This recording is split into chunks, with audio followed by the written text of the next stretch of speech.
दिल्ली के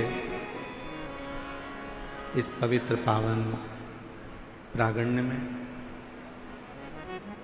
7 दिवसीय कथा में कल थोड़ा आंधी तूफान होने के कारण कुछ पंडाल टेंट गिरे। बाबा ने सबकी रक्षा करी। प्रशासन, पुलिस प्रशासन पूरी मुस्तैदी से खड़ा रहा। एक बार जोरदार ताली बजाकर उनके लिए साधु का। संपूर्ण क्षेत्रवासियों ने बड़े भाव के साथ आज फिर पुनः कथा दोपहर की गर्मी को देखते हुए शाम को 6 बजे से रात्रि को 9 बजे तक रखी गई।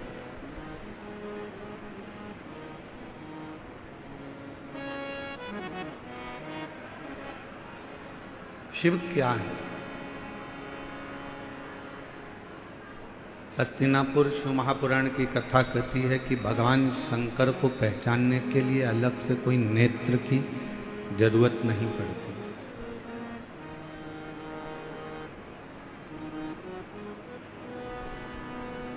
भगवान शिव को अगर जानना है, भगवान शंकर को अगर पहचानना है तो कोई अलग से नेत्र लगाने की जरूरत नहीं।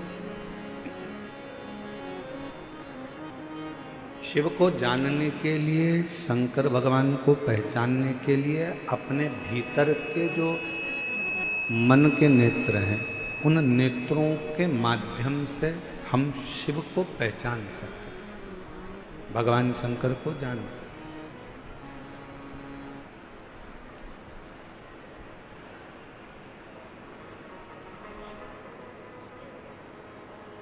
इसलिए तुलसी बाबा जी ने, तुलसीदास जी ने कहा अपनी भाषा में कि शंकर विश्वास रूपिण। शिव विश्वास का एक प्रतीक है।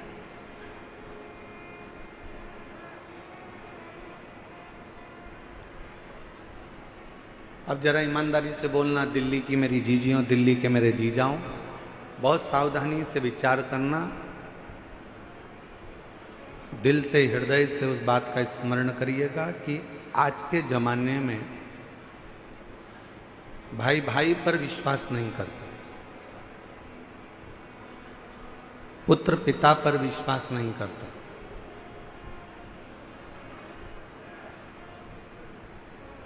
कोई रिश्ते, कोई नाते आपस में एक दूसरे पर विश्वास नहीं करते। काका, बुआ, मामा, फूफा, नाना, नानी, चाचा, चाची, जो भी एक संबंध हैं वो विश्वास से दूर हो गए।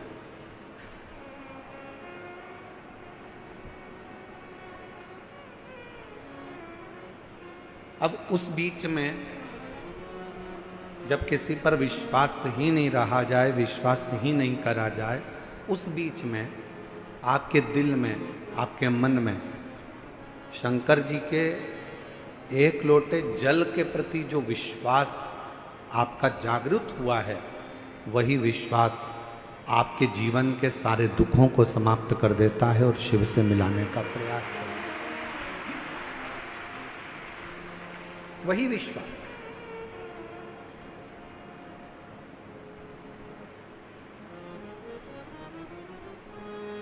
आप किसके अधीन चल रहे हैं?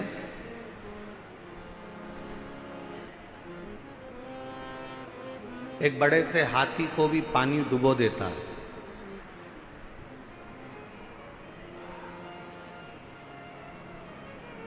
पूरा भरा हुआ तालाब है, समुद्र है और हाथी उसके अंदर चले गया तो हाथी डूब जाए।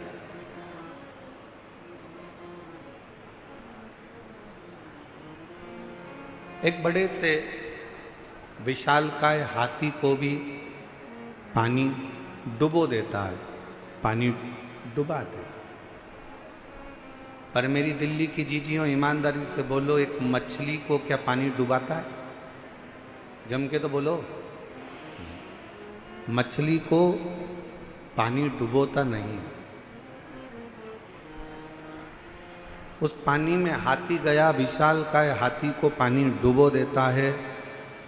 कोई विशालकाय शरीर पानी में चला गया तो पानी उसको डुबो देता है, पर मछली को पानी कभी डुबोता नहीं।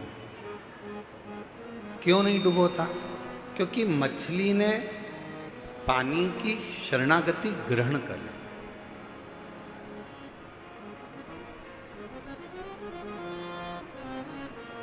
मछली ने पानी की शरणागति को ग्रहण कर ली, और मछली ने अगर पानी शंकर भगवान की शरणागति ग्रहण कर ली है तो इस संसार सागर में कोई आपको डुबो सकता नहीं है, किसी की सामर्थ्य का नहीं।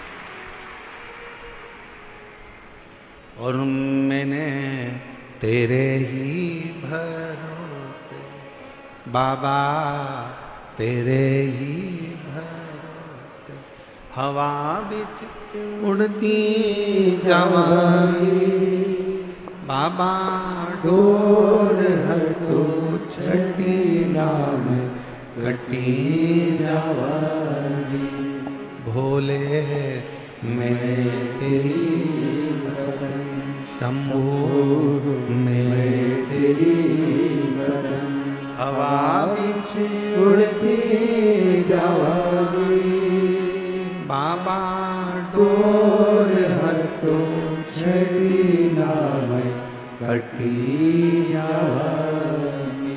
आप शरणागति किसकी ले रहे हो? आप किसकी शरण में जा रहे हो? किसकी शरणागति में बैठ रहे हो? किसकी शरणागति ग्रहण कर रहे हो? किस शरणागति में आप पड़े हुए हो? ये आपके ऊपर निर्भर करता है, ये आपके ऊपर बात है। हाथी ने पानी की शरणागति नहीं ली, बस पानी ने हाथी को डुबो दिया। कोई जीव जंतु गया, पानी ने उसको डुबो दिया, पर मछली पानी की शरणागति में रहती है तो पानी मछली को डूबने नहीं देता।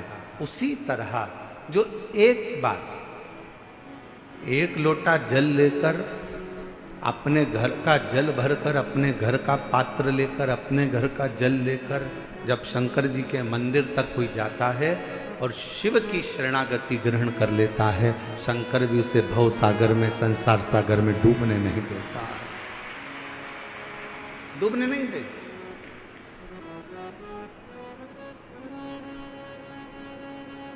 एक बड़ा सुंदर प्रसंग आता है, हस्तिनापुर शिव महापुराण की कथा आप लोग श्रवण कर रहे हैं, निरंकारी मैदान दिल्ली में, स्मरण करिएगा।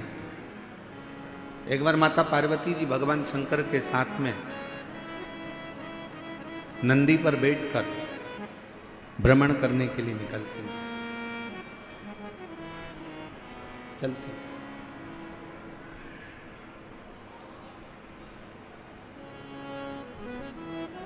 आज माता पार्वती जी की चित्तवृत्ति में थोड़ा सा मन में उमंग उत्पन्न हो गया था, तो कुछ गुनगुना रही थी।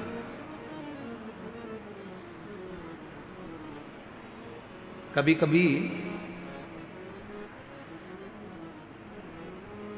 पत्नियां बैठकर कहीं बैठी हुई हैं, उनका मन अगर अच्छा है, हृदय अगर अच्छा है और मन अगर आनंद में है तो वो भी थोड़ा थोड़ा गुनगुना लेते।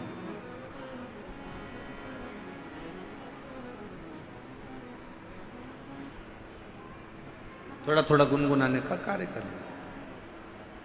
अब पार्वती जी के मन में थोड़ा सा कुछ आनंद की अनुभूति हुई होगी और माँ जगतजननी जगदम्बा माता पार्वती थोड़ा थोड़ा गुनगुनाते हुए शिव जी के साथ नंदी पर बैठकर जा रही। कितना सुंदर भाव कहा गया कि एक पत्नी का पति के प्रति और पति का पत्नी के प्रति एक कर्तव्य सबसे बड़ा ये है कि कभी भी अपनी पत्नी को कहीं लेकर जाओ या पत्नी अपने पति के साथ कहीं पर जाए तो दोनों का तालमेल ऐसा होना चाहिए कि दोनों के चेहरे पर एक स्माइल, एक प्रसन्नता, एक आनंदता दोनों के मुख पर होना चाहिए।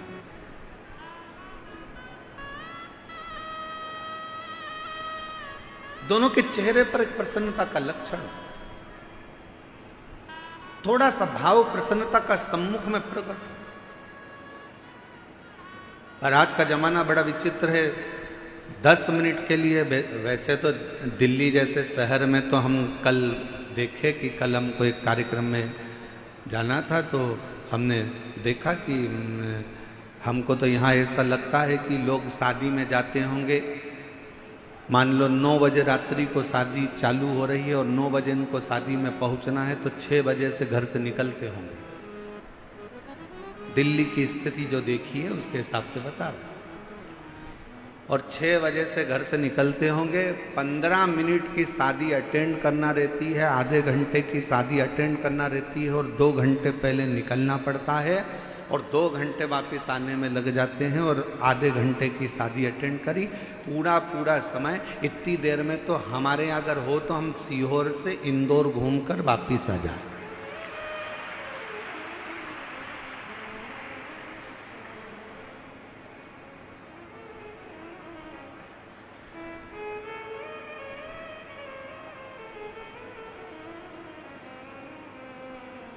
और हमको तो ऐसा लगता है कि कई माताएं ऐसी बैठी होंगी, मेरी जीजियां, मेरे जीजा ऐसे बैठे होंगे जो अगर गाड़ी में चलते भी होंगे तो अपनी रोटी की थाली, प्लेट, कटोरी, चम्मच और टिफिन सब साथ में रख लेते होंगे, क्योंकि उनको मालूम है कि 2-4 घंटे की छुट्टी, कहीं फंस गए तो ठीक है, पाया आगे बढ़ते जाए। पर अब एक चीज और अच्छी लगी दिल्ली में कि पहले की अपेक्षा दिल्ली के जो रास्ते हैं, जो पुल हैं, जो बड़े बड़े ब्रिज हैं, इन ब्रिज ने लोगों के चलने की आसानी कर दी, और आराम से अब रास्ता लोगों का सरल और सहज हो गया। और बचा कुचा था तो वो मेट्रो चल गई है।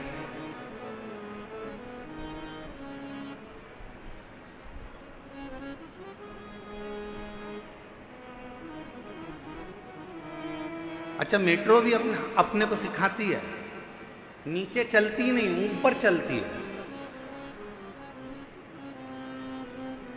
और जो थोड़ा सा ऊपर बढ़ा, मेट्रो में बैठा, मेट्रो ने आपको मंजिल तक छोड़ दिया। शिव महापुराण भी यही कहती है, थोड़ा सा भक्ति का बल ऊंचा करिए तो आप शंकर जी की कृपा से आपकी मंजिल तक पहुंचने में देरी नहीं।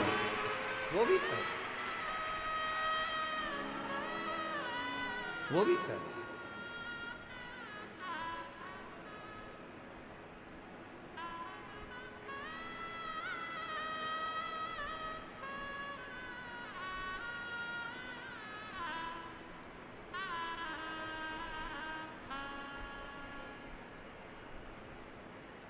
और मैंने तेरे ही भरोसे बाबा, तेरे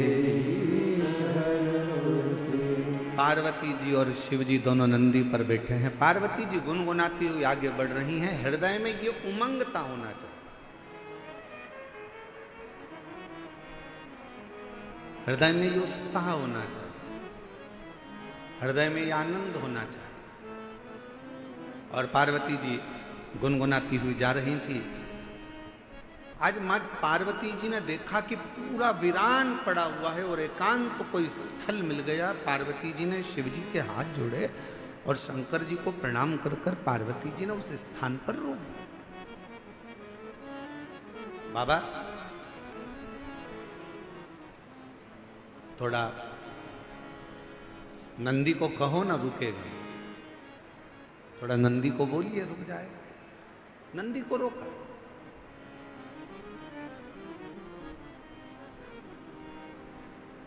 नंदी रुका। बाबा नंदी पे से नीचे उतरे। एक बट वृक्ष की छांव है, बड़का पेड़। उस बट वृक्ष की छांव में मेरे भगवान शंकर नंदी से उतर कर बैठ गए। मां जगत जननी जगदम्बा उनके चरणों में जाकर बैठ गई। मेरी पार्वती मां उनके चरणों में बैठी।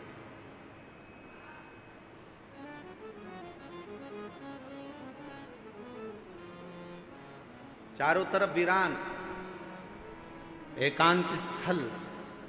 शिवजी बट वृक्ष की छांव में बैठे थे और पार्वती जी ने भगवान शंकर को देखकर शिवजी का एक नाम यहां रख दिया, शंकर भगवान से कहा, आज आप एकांत में बैठे हो इसलिए आपका नाम एकांतेश्वर महादेव होगा। आप एकांत में बैठे। और हमने पहले भी कथा में कहा, शिव महापुराण की कथा पहले भी वर्णन करी है, कहीं मौका मिल जाए, कोई जंगल से आप निकल रहे हो, कोई राह से आप निकल रहे हो, कोई मार्ग से आप निकल रहे हो, अपने पास में पानी का बोतल रखा है, जल का पात्र रखा है, और चलते चलते आप कोई एकांत स्थान से निकल कर जा रहे हो और आपको लगे कि कहीं पर एकांत में कोई शंकर जी का ओटला है, कोई शिव जी का स्थान है, कोई शंकर का शिवलिंग वहां पर रखा हुआ है, मन में आ जाए 2 मिनट के लिए गाड़ी रोककर, कोई जब नहीं हो, पूरा रास्ता जब सूना पड़ा हो, तब एकांत में अगर कोई शंकर का शिवलिंग मिल जाए तो अपने पास में जो जल रखा हो वो जल लेकर एक बार भगवान शंकर को एकांत में चढ़ाकर उससे अपने दिल की बात कर कर देखना। मेरा एकांतेश्वर महादेव आपके ऊपर कृपा जरूर जरूर। बोल बम का नारा है, सारी समस्या का हल एकांतेश्वर महादेव करुणा जरूर करे, कृपा जरूर करेगा।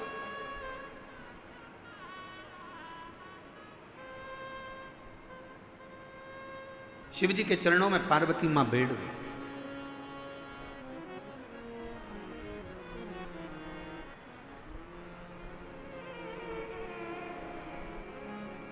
और कितना सुंदर भाव कहा,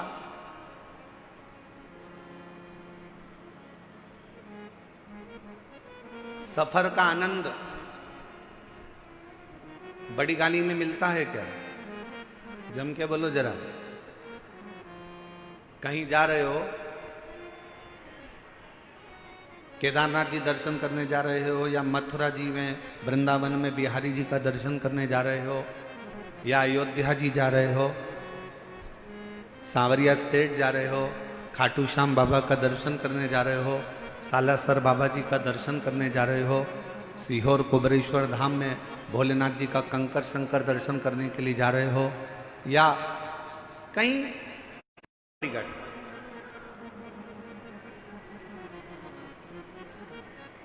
अब इतनी बड़ी गाड़ी में बैठकर आप सफर कर रहे हो, ईमानदारी से बोलना, क्या आनंद बड़ी गाड़ी में मिलता है? करोड़ों की गाड़ी है, 1 करोड़ की, 1.25 करोड़ की, 1.5 करोड़ की, 2 करोड़ की गाड़ी है, क्या आनंद उस 2 करोड़ की गाड़ी में मिलता है? शिव महापुराण की कथा कहती है, शंकर भगवान के पास में कोई पुष्पक विमान नहीं था, शंकर भगवान के पास में कोई ऐसा वाहन नहीं था, शंकर भगवान के पास में तो केवल एक बूढ़ा नंदी था। शिव महापुराण की कथा कहती है, आपके पास में बहुत बड़ी गाड़ी है, आपके पास में करोड़ों की गाड़ी है, शिव पुराण की कथा कहती है क्या उसमें आनंद मिलता है? शिव कथा कहती है बड़ी गाड़ी में आनंद नहीं मिलता, बड़े पैसे की गाड़ी में आनंद नहीं मिलता, जो आनंद किसी बड़े दिल वाले के साथ सफर करा जाता है तो आनंद प्राप्त होता है। करोड़ों की गाड़ी है, मालूम पड़े पैसे की गाड़ी तो हो गई, बहुत महंगी गाड़ी है, बहुत पैसे की गाड़ी है, बहुत बड़ी गाड़ी है, और मालूम पड़े उस गाड़ी को लेकर जाने वाला व्यक्ति दिल का बड़ा नहीं है, मन का बड़ा नहीं है, जरा जरा सी बात में खचर खचर कर रहा है, थोड़ी थोड़ी सी बात में लड़ने बैठ गया, थोड़ी थोड़ी सी बात में झगड़ा करने बैठ गया, थोड़ी सी बात में विवाद करने बैठ गया। ईमानदारी से बोलो, वो करोड़ों की गाड़ी में तुम्हें सुख मिलेगा क्या? अरे बोलो तो मेरी दिल्ली की जीजी हो।